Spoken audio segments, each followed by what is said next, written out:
ଯାଜପୁର ଜିଲ୍ଲା ଧର୍ମଶାଳାରେ ସମ୍ବାଦ ଆମ ଓଡ଼ିଶା ପକ୍ଷରୁ ଉତ୍କଳ ଗୌରବ ମଧୁସୂଦନ ଦାସଙ୍କ ଜୟନ୍ତୀ ଓ ସ୍ୱାଭିମାନ ଦିବସ ପାଳନ କରାଯାଇଛି।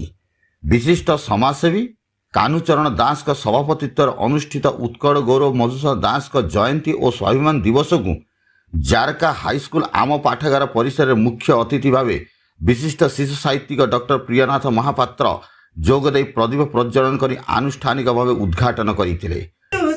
गुरु ब्रह्मा गुरु विष्णु देव महेश्वर गुरु साक्षात परम ब्रह्म तस्मै श्री गुरवे नमः। मुख्य वक्ता भावरे प्राबंधिक डॉक्टर रवींद्र बिहारी, सम्मानित अतिथि भावे अध्यापक प्रशांत कुमार दास, अन्यतम अतिथि भावे सामाजिक कर्मी सुकांत नायक जोगदेई मधुबाबू उपरे विस्तृत आलोचना करथिले।